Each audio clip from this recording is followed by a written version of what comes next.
Good morning, Grid Connections listeners.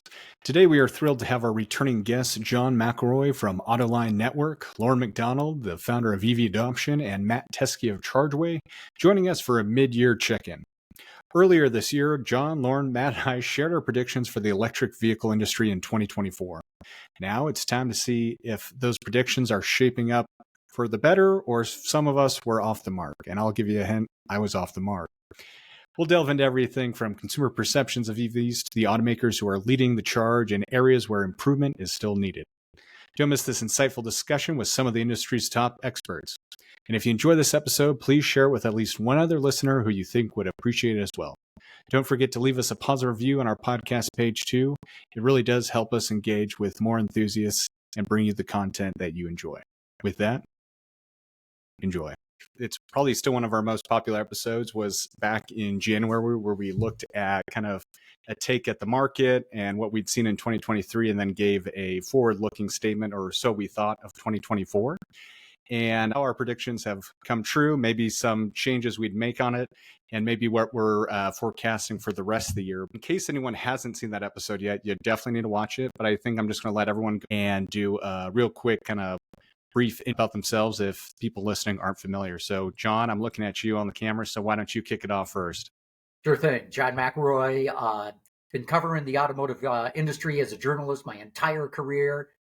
Goes back many, many decades, and but now's the best time ever. This is the most exciting time in the industry. Thank you. Matt, how about you next?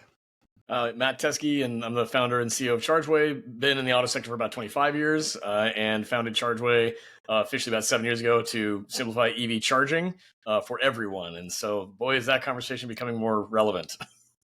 Very much so. And Loren, we'll let you be next. Yeah, Loren McDonald, CEO and founder of EVAdoption. We're an EV and EV charging data and analysis firm. Unlike John and Matt, I don't have decades of background in the auto industry. Obviously been following it for my entire life, but really just kind of joined in the EV industry about 10 years ago. Well, 10 years is pretty good. I actually just kind of going off everyone talking, I had to write a bio recently for an article I was writing. And they're like, how have you been dealing with electric vehicles? And I realized I have been playing with electric vehicles for 2 decades now, which kind of blew my mind. And then, Loren, I think it's funny too. As you probably know, I've been talking to Chris here in Bend. And it's just kind of funny how not only have I been playing with EVs, but we do also can have the software and tech background. And then obviously John and Matt, we've both kind of become friends and connected through work over the years as well. So it's a very small world, but also one that just seems to be bringing a lot of people, maybe let's just say automotive nerds together. And so I'm excited to be talking about today. Hey, Chase, I do have one anecdote just to prove that I'm not totally late to the market is I actually applied in 1996 for a public relations position at US Electric Car based out here in Sebastopol. They they didn't survive much longer and stuff like that, but I actually have the postcard they sent me back thanking me for my application for the position. So well, you got me beat then. I think I was in the 7th grade at the time. So that we won't talk about how old we are. John and I can arm wrestle about that. But that's cool that you go back that far in EVs. That's impressive. I mean, you were in early on. It kind of blew my mind. I feel like Matt, you and I probably met at like a Drive Oregon thing like a decade ago. And when I was thinking about that, I was like, that was a few years ago. And then COVID time and everything else. And I started kind of doing the timeline that I've been doing this crap. And I was like, oh my God. It's all a blur anymore. It's a little scary. I reference things in my mind. I'm like, like a year or two ago. And then you sit back and go, oh wait, there's 2 digits there. That's not good. Yeah. Exactly. But anyways, let's get back to these predictions we had earlier in the year. I'll kick it off with mine. I think mine was that we were going to see for automakers and especially EVs to be more competitive, that they would start offering electric vehicles with more range. And maybe it's still a little early in the year. I'm going to say that really hasn't come true. It's been more looking at how to just make the cars cheaper, which is also a good thing. Yep. And just offering more models with LFP chemistry, which doesn't really surprise me at all. But I was kind of hoping to see maybe more vehicles kind of get in that high 300 range as an option for a lot of cars on the market. I don't know if you guys have any other thoughts or things you want to add to that. You know, look, Chase, it's obvious. You know, you just mentioned it. They're trying to bring the cost down. Well, you put in a long-range battery, and you just destroyed that effort. Oh, go for it, Loren. I was just going to say, no, agree with John. I mean, there's that trade-off, right? Like Mary Barra will tell you hours on end that, their customers want 300 or more miles of range, right? They have always seen that. Most of the automakers look at that at sort of the inflection point. So most of them have sort of checked that box, right? And so then it's like, oh, well, it's $55,000-$60,000 for our EV. Okay, we've got to work on the cost side and stuff. And so, and the reality is, the people that still say they need 400 or 500 miles of range ain't going to buy an EV for another 10 years, right? So let's focus it on the people who say, I can drive my two kids to grammar school 2 blocks away in my SUV with 300 miles of range. That'll work. It's like, I got a question for you guys. So the EV thing's not happening as fast as was expected, or regulations really were trying to push. Biden administration just backed off, said you can build a lot more hybrids, especially PHEVs. So my question to you guys is, what do you think? Is the American public going to go for PHEVs or even EREVs? Oh, well, first of all, I don't like the differentiation between EREV and PREV. I think it's like completely pointless. Because functionally speaking, I mean, from an automaker standpoint, you get rid of the transmission, you get rid of drive axles, you can. But it's the use case on that's true, but it's the use case on the consumer side for how they fundamentally understand how to use it, right? So no one understands the engineering. But I think that. Well, getting back to one thing is like on the extent, so unpacking two things. One is, Chase, your comment about the range aspect of it. I think there might be some that argue, okay, well, we've got 400 range trucks now, like the Silverado or something. It's like, well, yeah, if you cram 200 kilowatt hours of battery into something, sure, you can get range, right? I think that, Loren, to what you were just saying, and kind of this whole conversation, and to that point about the mix of what is the fueling option for these models. I think that the people that are looking for range of 300 or 400, whatever it might be, and how we feel like the OEMs have kind of achieved that, at the end of the day, it's not that they're seeking range, they're seeking peace of mind. Yeah. That's really what people want. And so it's the mix of, do we do that on vehicle side, or we do it on infrastructure side, and how's the blend of that work as we bring those things to market? So John, to your question about, what does that look like? I think that, again, my 2 cents on the news that came out of Q1 and into Q2 of people that were gravitating towards hybrids more so than electrics. I think that we're seeing that the public is understanding and appreciating the reality around fuel cost, efficiency, and they want that. They're also, to the point of cost of a pure EV, they're like, well, I can't afford 60 grand, but maybe a $30,000 hybrid, sure. So it's a combination of factors, I think, for just kind of like the psychology of it and how people are appreciating where the efficiency aspect is going. As for the PHEV side of it and for plug-in hybrid electric vehicles, I don't necessarily think that it's going to create. We in the industry feel like those are lily pad vehicles, kind of like you get your hybrid, you get your plug-in hybrid, you get your pure electric, right? And I think that that's true, but the use case of a plug-in hybrid matters. And we've already seen evidence of someone will lease a plug-in hybrid for $199 a month and never plug it in because they leased it for $199 a month and just opted to use gas. So I think until people understand how to actually blend the use case of when they charge compared to when they use gas and how it fits a lifestyle aspect, I feel like we're going to see a lot of wasted engineering go unused.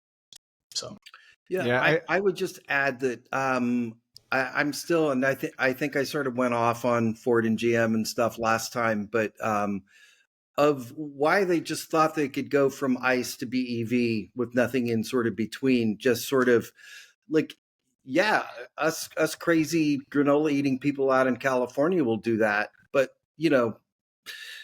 there's this whole thing called the South and the Midwest and the plains and stuff where 80% of them drive Ram, Silverado, and F-150s and towing boats and stuff like that. And plug-in hybrids are the perfect mix for them, like the perfect solution for them until they're ready for BEV. And then hybrids, obviously, like, people hate it when I say this, but I've been seeing a lot of this now on LinkedIn, is like, every car should be at minimum a hybrid now, right? Like, let's just let's go from 20 miles per gallon average or whatever it is, 22, 24, whatever it is, to 35. Like, let's just, like, if we want to actually solve the emissions problem, the fastest way there is just like no cars with under 20 miles per gallon. Like, every car should have 30, 35, whatever at minimum, right? Like,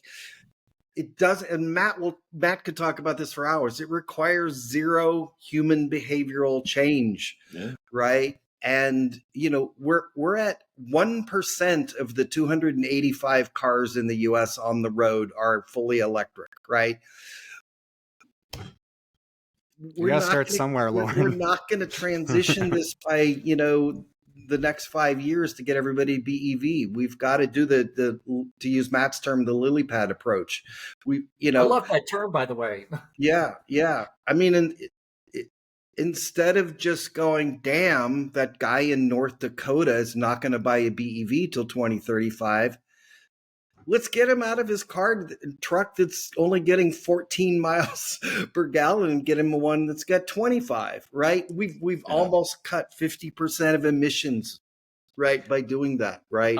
I think to your point, I think one of the things that just the evidence that keeps piling up, in my opinion, from how the auto sector has responded in a lot of these moments is that they've been reactive. I just don't get the sense that there is a lot of proactivity around what does the evolution of their vehicle lineup truly look like to align with emissions focus and how we translate that to use cases based on lifestyle.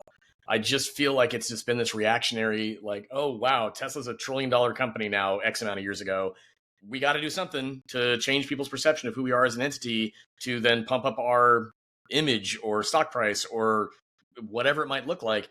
It just never struck me that there was a kind of a measured moment where they sat back and said, okay, how do we actually compete here while bringing what we have been forward to get to where we want to go to compete with this new, pure electric world? And in that respect, and that maybe that's we're seeing the result of that now. Is you've got dealers saying, hey, these things are sitting, like but we got people coming about hybrids, and it's that consumer psychology and how do you approach the market with the right product mix. And to your point, it's like the fact that they just cut it off at the neck and said, no, we're plugging hybrids. We're just going from pure gas to pure electric. Yeah, there was some, I think, some missteps there. Yeah, so. John, I don't know if you were at that event back in Detroit, one of the GM events where Mary basically, this is about 5 years ago, I think Mary basically said, GM doesn't do very well on the coast. Like, the majority of our market is in the middle of the country. But the Chevrolet Bolt is crushing it on the coast, right? Yeah. And so then what do? Their strategy is, let's just make EVs for the coast. And it's like, well, wait a minute. What if you actually had thought then? And by the way, at the same time, they said, we're not going to make hybrids or plug-in hybrids anymore, right? When the middle of the country was the quasi EV market for hybrids and, or the electrified market, which everybody hates that term, but the electrified. If it doesn't fill up with electricity, it's not electric. Sorry. Yeah. But anyway, it just I just still don't understand some of the decisions that some of these companies have made. But so no, that's a great rant. And I think what's so funny is everything you guys have said is so spot on and jumps so far away from where we started with the prediction of the battery range. So I'm just going to say my quick 2 cents on that. And yes, I think exactly what you guys are saying is the vast majority of trips do not need that big a range. I am in kind of a small percentage of a crazy EV person who will go 800,000 miles a day. And so unfortunately, but not surprising, that hasn't come through. However, we're starting to see maybe better charging peaks, better charging curves to kind of get around that and address that and still kind of come at that lower price point. I think the big conversation, what's really interesting from everything you guys just said, was around the public perception and the understanding and the education of the vehicle platforms. Mm-hmm. And I just recently had a very I don't want to say eye-opening, but it was like kind of reaffirming and kind of, it's surprising that this hasn't changed more in the last few years. I was at a recent dealership. It was a smaller town, but it's off I-5 on the West Coast. So it is you would think it's one of the leaders. And I went into a dealership. I was interested about a certain product from a company in Michigan that has 150, a 250, let's just say, of these different things. And I could not, I actually, it was one of the best dealership experiences I've ever had in my life from a person. Like, they were super personable, but the instant I showed any interest in the electric thing, they're like, oh, you don't want to deal with that. You got, and they were trying to just get me in the gas and diesel one ASAP because of the incentives and all this stuff. It just makes the sales process so much more complicated for them. And I think it's like, unless the person is coming in specifically for a model to buy an EV, the sales and dealership model still does not want to deal with it. And it was kind of surprising and really interesting, kind of in light of the recent news about Ford kind of pulling back what dealerships can and cannot sell EVs, and kind of like the different tier models around that. But and I think that's going to be calamitous. I mean, you've got a dealer network that is frustrated by the fact that they just kind of feel like they're getting yanked back and forth for, okay, if you want to sell these things, you got to commit to X dollars and do X, Y, Z. Oh, never mind. Now everybody's just going to have open access to this thing. So you've got dealers that are going to be contentious with that back and forth. But then to your point, Chase, you still have a buying public that is predominantly walking in, still anticipating and hoping that the dealer can answer their questions based on their curiosities and interest. And you combine those two things, and what will that add up to? Not a lot of EV sales, unless someone walks in and says, "I'm getting this car that's electric." I mean, that's the type of person that will still walk away from that. And there's a lack of appreciation about that from I think a lot of stakeholders still. Well, do you remember what your prediction for this year was, Matt? Oh, I'm sure it tried to sound smart, but what did I say? To summarize it, your prediction was that the hype train of EVs is derailing.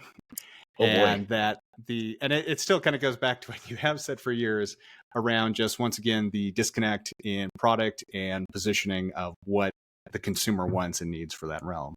Well, I feel like I'm always very repetitive when I get a chance to speak about these topics, but I feel like I'm just kind of like that person who's been screaming a warning for like 7 years, like, this is going to happen. And so we're finally seeing some of that happen. And I think that even the comment that Mary Barra made the other day about, GM's vehicle lineup will be dictated by customer demand.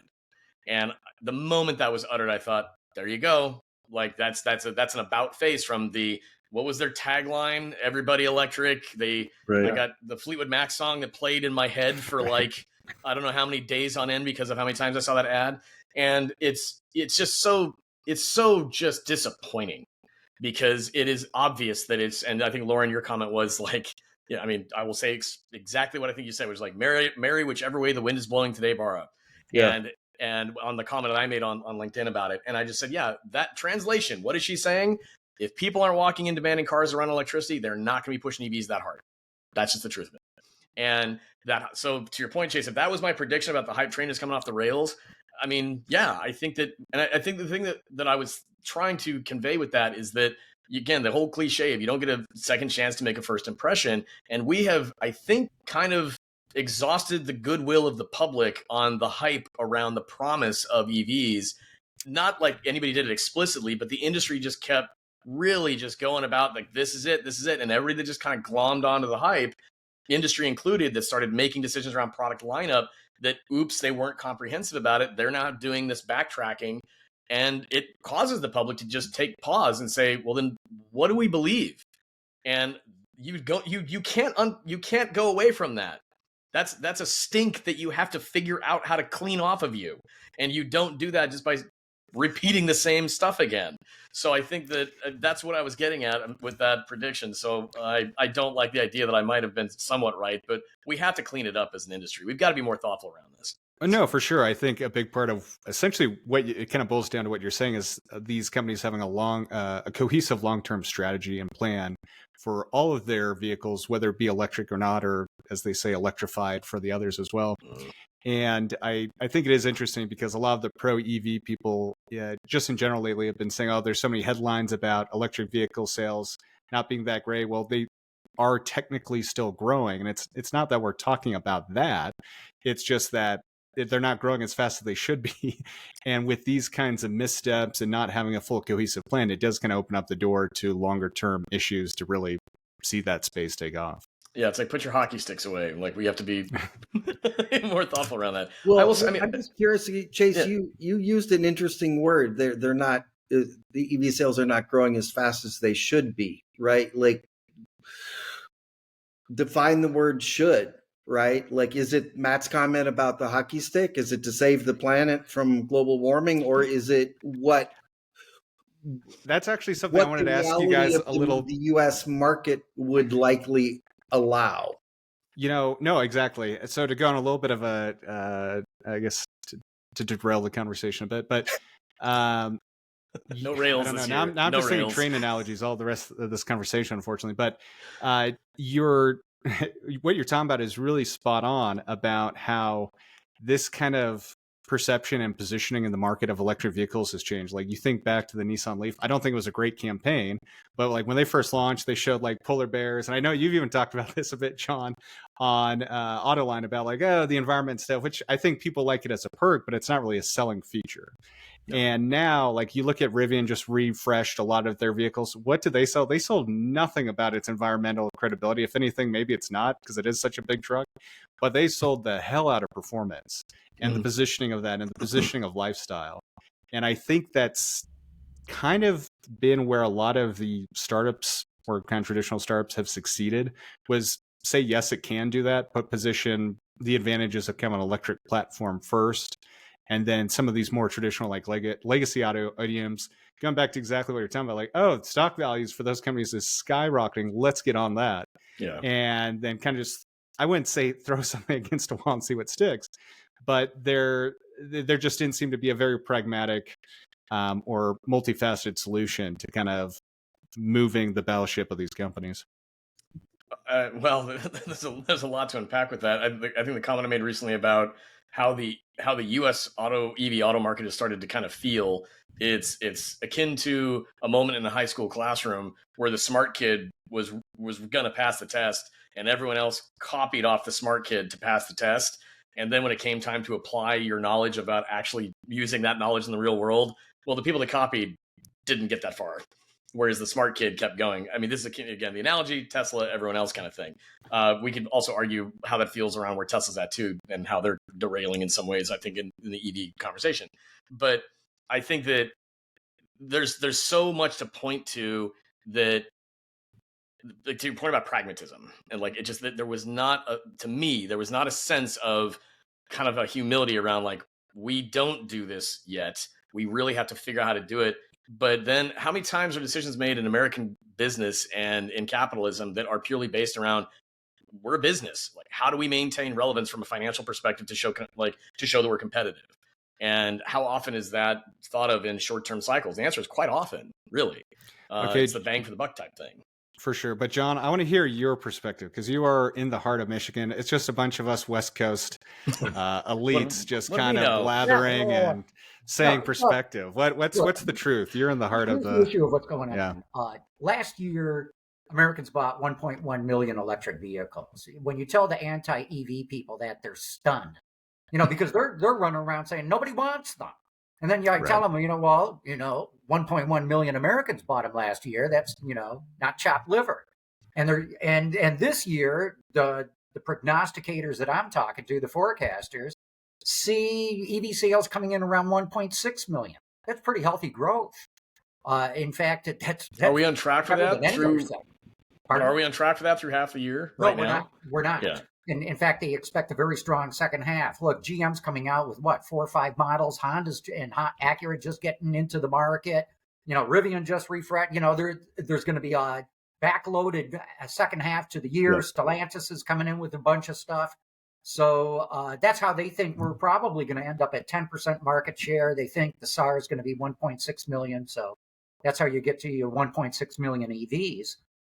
That's pretty healthy growth that they're forecasting next year. It'll go to 2.5 million. So, I mean, it's like the growth is going to come. Now, having said that. Nobody wants them, John. Pardon? Nobody wants them though. Yeah, nobody wants them, right? Nobody wants Well, that's them. going to change. You guys know, as we get second gen platforms, second gen batteries, more and more public charging. Give it 3 years. That's when I think things will really start to take off. But let's backtrack to right now. Today, 1.6 million. I'm guessing in the U.S. What's that? 60% of that's Tesla, right?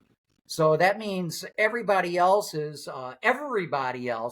fighting over, roughly half the market, maybe a little over half the market. And so you got like 7, 8 major manufacturers vying for that. And if you start breaking it down into segments of the market, and you take like 2-row crossovers, biggest segment, the hottest thing out there. And you look at its potential market share this year, it's like 250,000 units. So you got Tesla and everybody else fighting over 250,000 units, and nobody can make money in the segment. So there's the problem, is that, remember this whole push to EV, it's not driven by business, it's driven by government regulation. Thou shalt reach, what the EPA wanted was 67% of new car sales in 2032 being EVs. And it's just not going to happen. I mean, the public's not ready for it. They're not there yet. So that's the dilemma that the industry's in right now. And this is, by the way, too, why the Biden administration just backed off and allowed a lot more hybrids to be sold between now and 2032. But that's the big struggle in the industry. They invested a couple of years ago when it looked like EV sales were going to explode. They thought we're going to, fast track right behind Tesla, and we'll be on their coattails. And as the market expands, we'll be great. Well, the market didn't expand, but they invested for that expansion. So that's their big problem right now. They've overinvested for what the actual demand is, and they're losing their shirt on it. Ford's the only one that publishes the numbers, and everybody jumps on Ford's back, but I guarantee you they're all losing money. Yeah. Chase, especially when you're making those 200 kilowatt hour Silverados. Yeah. Chase, I just wanted to follow up on something that John said that I think is really important. And I don't know if I used this analogy on the last one, but I used it at a couple of conferences and things like that. And part of what John's talking about is, a couple of years ago, the EV sales, what I call the EV sales pizza pie, let's say it was a 12-inch pizza, right? And you sliced it up by 40 slices, right? With Tesla getting, 60, 70% of that. Well, roll forward now, there's like 90 slices of pizza, right? And the pizza, it grew. It's now an 18-inch pizza, right? But if you're, Audi, and, 4 years ago, you had in a segment, you had 2 or 3 other competitors. Well, now you have 8 other competitors in that same segment. So, but the segment isn't growing 6x or 4x or whatever. It's growing 2x or something like that, right? So to John's point, I think it's a really important point. Like, the market is growing, but we have twice as many EV models. And so when you break it down at the model or segment level, like it's hard for anybody to have significant growth, right? Because what's there's the actual, so many more consumer options. What's that, Matt? What's the actual differentiation that we're identifying here? It's a great point, Loren, because what it really identifies is we're getting back to that brass tacks approach for each brand of what's the cachet of their brand, their design, their methodologies behind why you would want to gravitate to that model vehicle, right? It's kind of traditional automotive marketing in that respect, because we're all kind of seeing it sort of get vanilla around what we're seeing as an offering, and it's spreading things out a lot. And so I think to me, kind of high level, it's like, what are the 3 factors? It's like, well, we've got, horrendous interest rates still, for the most part. Yeah. We have a lack of ability for people to get into a vehicle that might be electric, that's even remotely cost, like at a cost level where that's like, this is practical, because you take $60,000 and you try to, finance that over 5, 6, 7 years at 7-8%. That's a nightmare. So that's why, again, we're hearing and already seeing that used EV market's getting a little bit more attention now, because people that might be attracted to it, they're saying, well, okay, I'll buy something that was on a 3-year lease that's 3 years old, but I can get into that for $30K or something. I think that's great to see, but I think it's indicative of what people are saying to the market, which is, okay, yeah, we do want electric cars, but we don't want $60,000 ones. We want $25,000 ones. And also, but they can't fight the interest rates. And then the last element being, I just always come back to it, is why would the general public rush in to buy cars that run on a fuel they don't understand? Like, because if that's the true differentiator for the user experience, interest rate, cost, and like peace of mind, there you go. And we just don't have a good puzzle for that right now. Maybe outside of, I mean, Tesla still has it, I think, in a way, but Elon is finding ways to just kind of like throw an M80 into that toilet. So, well, I think, well, yeah, that's a whole nother, that could be another podcast. But right. I think, kind of going back to your analogy real quick, Loren, though, about the pizza got slightly bigger, but instead of feeding 10 people, you're feeding a small community center or something. Yeah. The difference also is, I think with this evolution to electric vehicles, there is, and also kind of ties in Matt's comment about kind of like copying other people's homework, is the fact that so many of these companies are going to like the kind of the clean sheet electric vehicle design. And when you do the skateboard design, sure, you get great lower center of gravity, but in a lot of ways, like especially if you're like a traditional brand like Porsche or Audi, you start looking at some of their electric vehicle products, and not only are you kind of confined to a more specific body style that you're working with, well, you're sharing that platform with Audi, you're sharing with all these. So not only are you fighting against your own like group, the ability for differentiation is now, I think, in a lot of ways, a lot harder to do with the electric vehicle technology, and to like make a really sporty EV. And like one of the big things Porsche said was like, oh, well, we use the same motor as Audi, sure, but we put it behind the axle, so now it's more like a Porsche. And like, yeah, maybe. That was but actually I don't. That was a PR talking point at some point. Yeah. Oh, yeah. Wow. And so I think that's like just another example of like, yeah, Porsche could use like, oh yeah, we've got our Boxer 6 in the bag. You know what we do. Audi's got their inline 5. There's like a lot more differentiation, but that I think that's just been a challenge. I think for the last decade and a half is obviously the badge engineering, but also now going into the electric realm where it's new for everyone, but they also have to share components. And then in a lot of ways, the starting point doesn't allow for, I mean, the Porsche, good or bad, kind of went with a 2-geared transmission, for example. And that's kind of been a meh thing. And it's like trying to differentiate doesn't really reward in the same ways that it has traditionally for, I think, a lot of these brands versus like a big thing, especially when you look at the international markets, domestically and generationally, like the software level is kind of like how the person lives with the vehicle day to day. There's just so many of these different variables that have really made it so much harder to like stand out. And Chase, I would say like nobody cares about anything that you just talked about.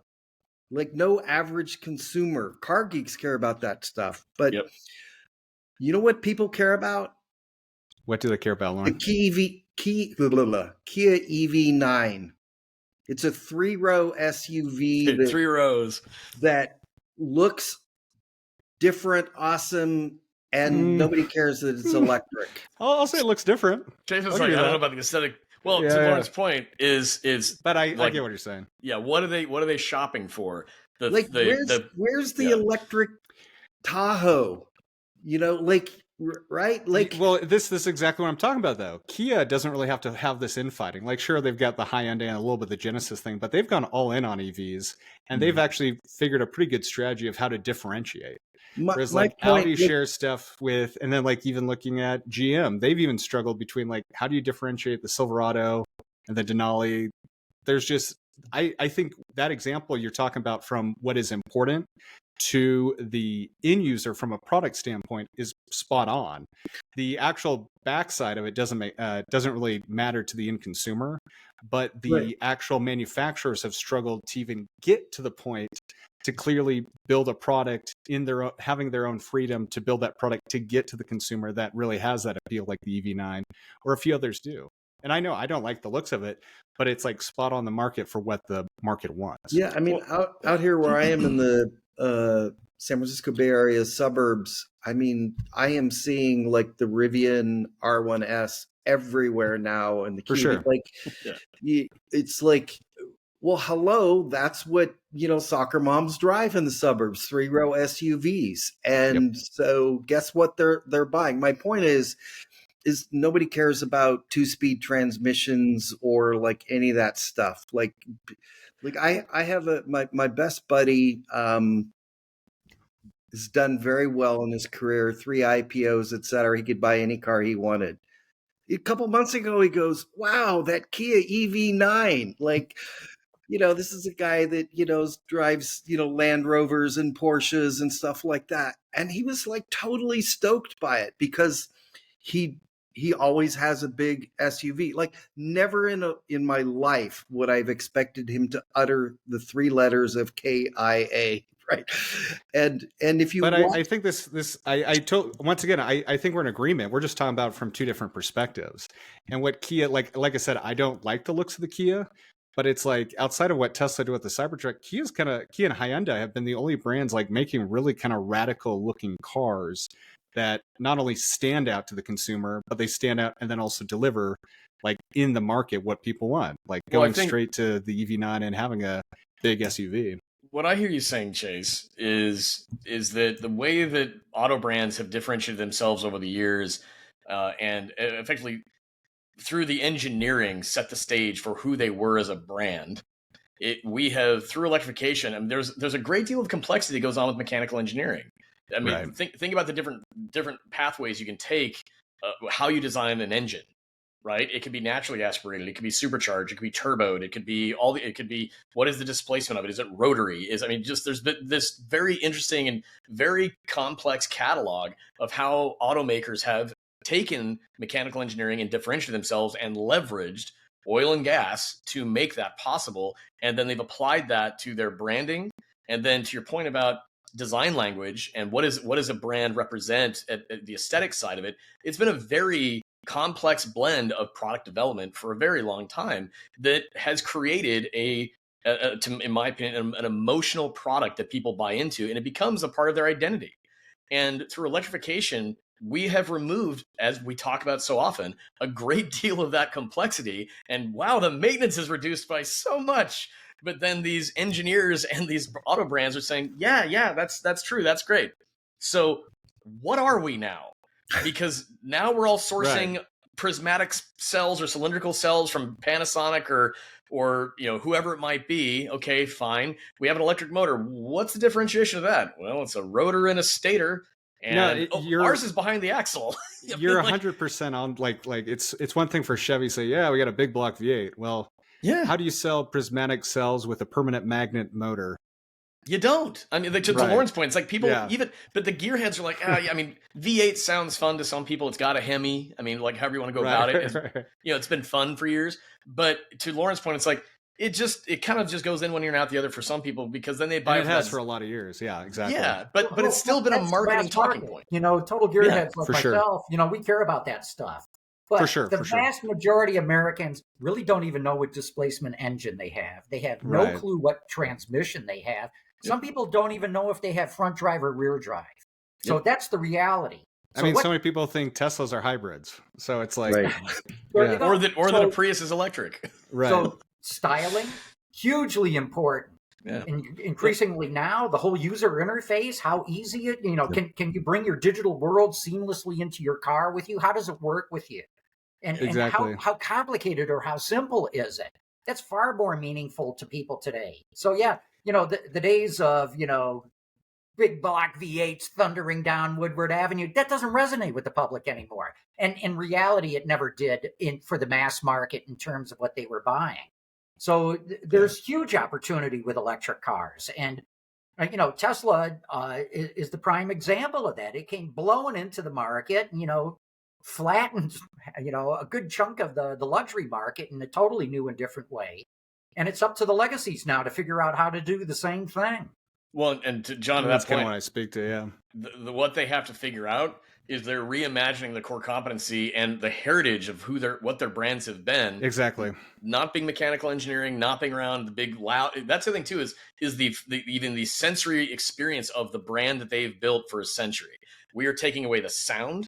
we were taking away the feel of a rumble. I mean, there are things that we hear this all the time. The smell. That all works for Kia. Who has ever said they want the rumble of a Kia? I mean, and so like that's why I'm talking about. That's why it works so well for them. Yeah, like, this is kind of a clean sheet to position us, and now we can deliver what the market wants. Whereas if you're Audi, like, well, how do we make this kind of like sexy German, European, sporty electric thing, and then compete against the other Germans? Look, Loren, you were bringing it up. I mean, Hyundai, Kia, Genesis, they're rocking it. I mean, if you had told me pre-COVID that in 5 years people would be paying $60,000 for a Kia, I would have laughed at you. You don't know what you're talking about. And they have been brilliant, Kia and Hyundai, at going, hey, here's our opportunity. Toyota's dragging its feet. Honda's trying to figure out what to do. Nissan, they tried. They're not even in the picture. Here's our chance. Because those are the people who cross-shop our cars. It's not the Detroit 3. It's the Japanese who cross-shop to an extent, maybe Volkswagen. So they took the bull by the horns and they've run with it. I don't think they're making any money on it. But, man, have they changed people's perceptions of their brand.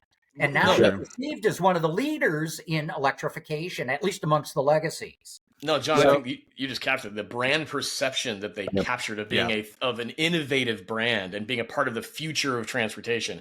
I think the thing you pointed out too, John, that's so fundamental on the software side is at the end of the day, because of the simplification of the drivetrain, and if you can have a high voltage battery pack that just is reliable, software is going to be the key for all of these companies moving forward. Right. And but even for Kia, Hyundai, that's not where they've really been shining. It's really been about design language, doing something retro or fun, and really establishing that they are, by image, an innovative EV company. No, that's generally fair, Matt, but I would also say their user interface is one of the best in the business. I mean, something as simple as pairing a phone. I mean, it's better than some. Yeah, I mean, I think that there's still gaps of just some of the basic functionalities of, like, again, Tesla Rivian. I think that if you go and use the interfaces of those two vehicles, and then you go and use a Kia Hyundai, you see the vast gaps. No, totally. And then go get an Ford Lightning and wait for it to take 3 seconds for it to go to the next screen, and that's where you're just like, okay. Well, look, Tesla, Rivian, they're software companies, right, at heart, and the legacy automakers are not. They're trying to learn how, and they're struggling with it. I mean, really, Cariad blew up in Volkswagen's face. Mary Barr was just out on the West Coast opening a new software, center in Silicon Valley because they've recognized we got to go to the Valley if we're really going to be able to compete here. Yeah. So, Ford's doing a Skunk Works program out there too. And that's their struggle, is they've got this big legacy industrial machine that so many people's and communities' lives depend upon, and they've got to figure out how to build up a new company within at the same time, and don't mix the two, because the big industrial machine will smother anything that comes in new if it's allowed to, work together. So they got to keep it separate. It's a huge mess. It's going to be a mess for the rest of the decade, and it's all a race to see who screws up the least. So, John, that's John's prediction for 2024. Well, I was going to say, John, do you remember what your prediction for 2024 was originally? I don't.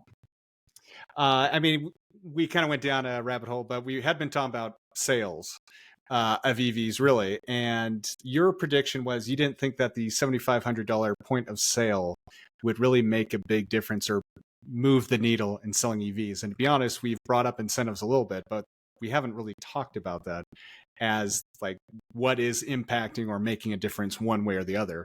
Sure, it's price, but I'm kind of curious if you still agree with that, or I kind of think it just helps with the price argument, but I don't think it does help with the price argument. That's right. Yeah. But, it's not like, yes, I'm going to do it because of $7,500. I don't think it's moved the needle, but here's again, too, why on my show, Autoline After Hours, we just had an executive from JD Power, and she dropped a bombshell, I thought. 40% of the new car buying public in the United States has no clue of the $7,500 rebate for EVs. Don't even know about it. And she's like, you want to sell EVs? Tell the public $7,500. I mean, it should be front and center instead of saying, save the planet or zero emissions or long range or whatever it happens to be. Let the public know there's money out there. And by the way, there's, of course, the OEMs wouldn't do much about used, but nobody knows about what is it, $4,500, $4,000 if you buy a used EV? Used Nobody one, knows about that. yeah. Well, but they pulled the rug out from under the success that $7,500 tax credit had been by how they applied it to battery production, mineral, mineral procurement. I think that the best of intentions by policymakers to say we're incentivizing job creation and innovation in industry domestically. That's the goal of this. But I think they needed to stage that, and we've already seen them backtrack on it, Loren. Right? I mean, they've actually said like, all right, we're taking a step back on when we're the dates on this, so we can bring some more EVs back into that 7,500 fold, because it went from like 45, 50 vehicles to like 13, and it's like, well, that's part of why people stopped giving a damn about that. Yeah, so. And I think that's like the flaw, and to connect what you said with what John said is like there was good intent for the redesign of the tax credit, but it turned into trade policy, anti-China policy, not how do we get more EVs in the hands of American consumers. They conflated the two, and therefore, like you said, it went from 80 EVs could qualify for some level of the tax credit. I needed an Excel file to figure out what it was, but now you need a cocktail napkin. But now it's like, okay, there's like 10 of them that qualify. Like, so I think everybody, like I always say this, Matt, and you know this, that in the face of complexity, consumers choose simplicity. And, like this got so complex that they're just going to screw it. I'm going to buy a Toyota Camry hybrid. Well, and Chase, like you said earlier, it's like they're going in and asking these questions, and like you experienced with that one dealership. Yeah, exactly. Where the moment it came to talking about any of this stuff, they're like, we don't even want to bring it up, man. Yeah. Like, just buy that thing that runs on gasoline. I will get my commission. You'll get a vehicle that takes you down the road. And so that keys right to what Loren's saying. It's like, path of least resistance, without a doubt. So. Yeah, well, I think our predictions were fairly good. Well, I think Loren might have been the most spot on. Do you remember what yours was, Loren? I don't really, but I think I said something like that. I thought EV sales were going to continue to grow at a fairly strong level, but obviously less than previous years. I don't know, something like that, maybe. You should phone a friend. That was incorrect. Oh. You actually had two that were pretty spot on. You said there we will see a return of plug-in hybrids, which we've already talked about quite a bit. And then you said 2024 is going to be an ugly year in the EV charging space. Oh, yes. Okay, now it's all coming back. Yes, I would like to say I was right on both of those. Yeah. I think you were extremely right on both of those. As kind of the guy who is the one that always tracks the NEVI funding and that whole space, I think probably better than anyone else out there. Are there any other kind of interesting trends you've been seeing with kind of the rollout of more EV chargers because of some of this fallout? Yeah, I mean, kind of in no particular order. I mean, I think one of the trends we've seen is a shift in who the site hosts are and like the whole business model for the fast charging industry. So more than 50% of the site host winners, they're not necessarily the applicant. Sometimes they are the Sheets, the Wawas, the Circle Ks, the Travel Centers of America, the Pilot, the Loves, etc. Why? Because they check all of the boxes that the states are looking for.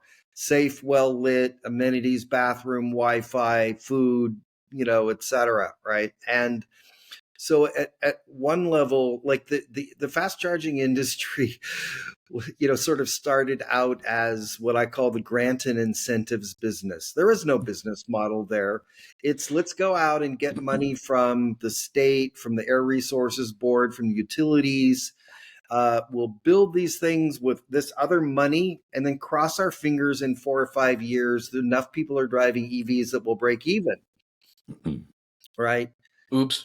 And then, that hasn't worked so well for everybody. We're starting to see utilization is actually really starting to get solid now. But I think the sort of the real shift, the inflection point we started to see this year is that all of the major oil companies / convenience store, travel center chains woke up and went, oh my God, we're like perfect for the future of this transition. People are going to sit for 20, 30 minutes at our place, they're going to walk inside and spend $15, $20 on food and beverages, right? Like, Theoretically, how do we get some of this money? Let's do this, right? So I think there's a shift, and fundamentally it's the same transition that happened with gas stations, right? Like, John and I are old enough to know this, but like 30, 40 years ago, they were gas stations with service bays, right? And now, so it was fascinating. I've learned a lot about a Midwest convenience store chain called Quick Trip. 35% of their revenue is now from food, right? Like they're a supermarket with 12 gas pumps out front. Like they've completely flipped. Yeah. And so I think that's like the kind of this year, that's been one of the things that I think we all saw was coming, but it's actually starting to happen. Like all these companies have jumped on board. The second part, Chase, really what you sort of referred to is too many companies, just like what John was talking about in sort of in the automotive EV space, too many hardware companies have entered the fast charging space. I mean, I have clients that I can't mention that are from Asia and stuff that are planning major attacks on the US, that was wrong term to use. That are planning to enter the US market next year, right? Like we already have too many fast charging hardware companies, but they're just coming in droves, right?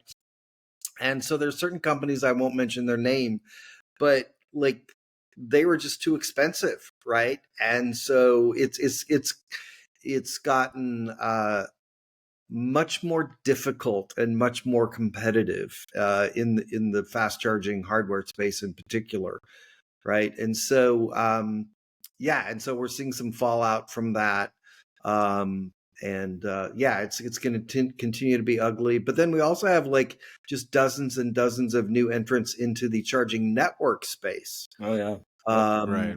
And and we're seeing new companies like Rove, if any of you've heard of them, out of Southern California, that's building like a forecourt, they call them in Europe, but basically it's a store with solar canopies and 40 bays, and you're going there to go inside the store, right, while your car sits out front, right? So we're going to see a lot of innovation. And if those companies do that right, then people aren't going to want to stop at the fast chargers that are located out by the garbage cans, behind a McDonald's restaurant down off of I-5, right? They're going to want to go to a much better environment. So we're in the midst of a kind of significant shift in business models, players, competitiveness. I know that was a lot, but yeah, there's a lot going on in the space. Yeah, it definitely seems like what the charging space has struggled with was like getting the right land and making sure they get the permitting and all this stuff set up just to even get the thing built, like a couple of years ago. And it still is, but especially then. And then it became reliability. And now you have like the Electrify Americas who don't even make their own hardware. They buy the hardware. They have to do all of this kind of finagling behind the scenes to find a place to do this. And yeah, now you have the kind of large gas station C-stores come in that they know how to do permitting. They have the land. They have all this. They'll just take some free money if they can, and then just have the people come and buy the stuff they're already buying. They don't really care if it's gas or electricity. They're not really making money on either of those. And I think then what's really interesting too is like when you actually look at the EV charging hardware space, it kind of reminds me of like the PC market like a decade and a half ago, where it was just like battle of who has the most widgets. And then in the end, it just became like the Asian markets just flooded it with price for what could kind of come in and deliver the same value, because it really didn't matter as long as it worked who did what better and who had maybe a slightly different, better charging screen, because so much of it has also become a software level too. That just kind of becomes the end consumer doesn't care. They just want the best price. Well, if they can't differentiate their functionality. Yeah, exactly. Yeah. Well, I realize we're kind of coming up on the end of our time here, and I feel like that's probably maybe that's a bit of a sour point to end it on. Womp, But womp. I don't know if there's any positive out real quickly. If anyone on here has any kind of positive outlooks about the EV space or EV charging space that they've seen recently. Well, I'll share some positive news is Tesla's rehiring some of the people that they laid off. Sorry. That is fair, yeah. Slow golf clap on that one. That wasn't that a fun month? I mean, and it felt like it just overtook every moment of talking around what's going on in this space, and you know, and the collective gasp that the industry had. I mean, it's good. That's good to hear. I just don't like the idea that we have a lot of people. Oh, go ahead. I think what's really interesting is that news masked so much other bad EV charging news. It's because Tesla gets headlines, and then there's and then XYZ charging company laid off 3,000 people. It's there were so many other exactly. So many other things if they're announcing that's getting all the headlines, let's say our bad news, like FreeWire. Yeah. We're going for bankruptcy kind of. And it was just stuff like that. And I don't know. It definitely didn't look good, but my take is whenever you look at Tesla, it's always there's some short-term craziness. What was it last year? They laid off all their salespeople and then they still sold a bunch of cars. It always seems like there's these super erratic decisions, good or bad, that gets a lot of headlines. And then you kind of look at the long-term output of their success, and it kind of just seems to kind of all go away. I was kind of, what's really funny to me, and I don't know, I'd be kind of curious maybe on your thoughts, Loren, about this, is when I first heard this, it reminded me of so many things I've heard happen previously in the tech industry.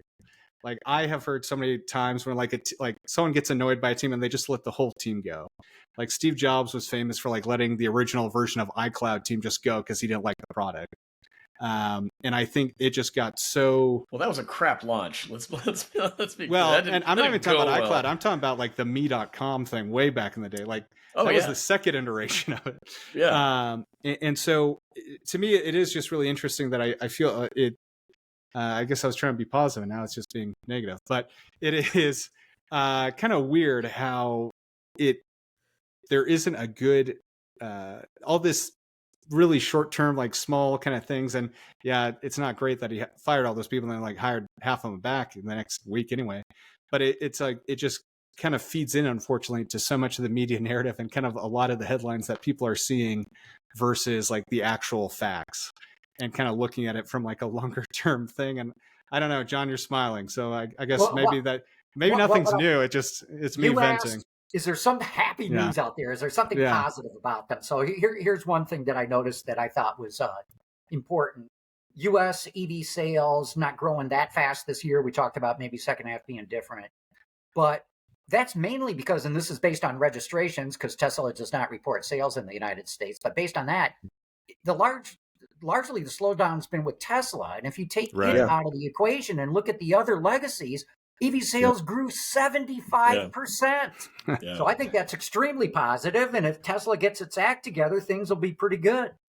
Well, that's a great point. And the one comment I made when all this news came about the supercharger team and everything else, the one element that I think is, and I've shared this today on LinkedIn, is Elon is becoming a genuine net negative for the Tesla brand. And I don't know how in the long term they're going to contend with that. But you see it on social media and owners groups all the time that did not buy Teslas. And you will even hear people say, I went and test drove a Model Y and whatever vehicle they ended up buying. And they will even say, I actually liked a lot of the features of the Tesla, but I was not going to give money to Elon. Yep. And it's well, that's okay, Tesla board of directors, you get to contend with that. I think from a positivity perspective, I just came from a week or two ago being at the Electrify Expo event in Long Beach. And again, they have 8 events nationwide, and they've been growing that event series. It's a public festival to come and test drive EVs.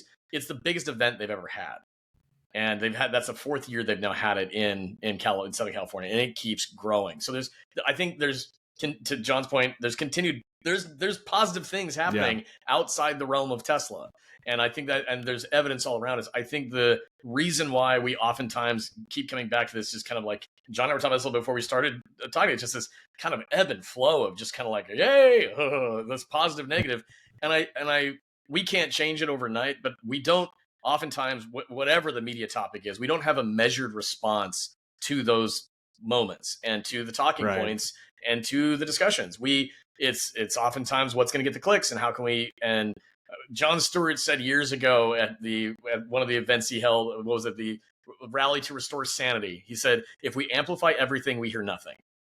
And that quote has stuck with me for so long, because we live that seemingly every day in the EV world, because everything gets this amplification, and it just does distract us from, again, positive news, progress, things that are going in the right direction. It's a muddy, process we're getting through. But if you really look at the last 10 years and you take a step back and take a breath, wow, what has been accomplished. It is very impressive. It's not perfect, but we've made a lot of progress and things just are going in the right direction. It's just going to require more hard work. So. Yeah. And Chase, I would just close with kind of an exclamation point on something that John said actually sort of earlier, which is, we're sort of backloaded for this year. And I think there's a little bit of a kind of the quasi Osborne effect, right? In that, we had this rush of new models a couple of years ago.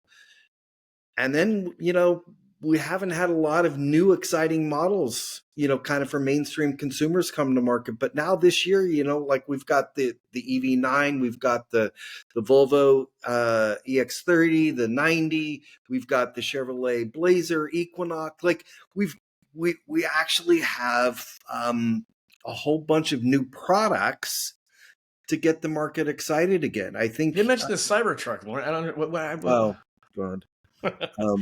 I do have a prediction for that. I don't think that vehicle will be in production for, I don't know, if in 3 years' time it's still being produced. I think it might be very shocking. I actually got a hot take on that. I disagree. Really? For us, that's, well, and here's what really hot take. I think it still looks better than an EV9. But here to me, though, is like people who don't care about cars think it's sweet. People who I'll give you one experience. I drove the Cybertruck. I think it's pretty cool. But I happened to be at a local state park where I was mountain biking, and there's a playground there with a bunch of little kids. Yeah. And the Cybertruck drove in. And I mean, there's all kinds of trucks and SUVs and blah, blah, blah. Cybertruck drove in, parked. It emptied the children's playground. They went to that thing like moths to a light bulb. Exactly. And one little boy going around, oh my God, it's so beautiful. And that, to me, was stunning. I mean, that truck that's is exactly what I'm talking about. Very young generation. It's the it's like the 80s Countach for like this generation. Yeah. They think it's such a cool, weird, angular thing. And then you just talk to like regular car people, and they like that it just doesn't look like anything else on the road. They're like, yeah, I don't know. Okay. I will put a qualifier on my comment about it won't be built in 3 years. If they can't get the damn price down to $40,000 like they promised, then they can't. Because there is a very, very low ceiling to people that are willing to pay $120,000 for that truck. Right. And also the performance aspects of it, it just isn't what it was promised to be, right? 500 miles of range, all this stuff. They have to either deliver on those promises for what that high-priced model is going to be, because there's only a small amount of early adopters who want the aesthetic of it, to also just kind of turn a blind eye to it didn't ship with autopilot. I mean, like there are some elements about it that were just damning. I 100% agree with you, but I don't. That's because we know it. We're car people. We understand that. Oh no, they don't care. The kids rushing out of the playground, like John described. That is why it'll still be produced. They think it's cool that it looks wild and it's electric. They're like, oh, this thing's game over. Yeah, but on that, I think this is a good place as any to end it. Thank you so much, everyone, for joining us today. For anyone listening, we will have everyone's contact info and more in the show notes. But with that, John, Loren, Matt, thank you so much for being on again. Really fun to kind of recap these predictions, and looking forward to speaking with all of you soon again. Thanks, you guys. Thanks a lot. Take care.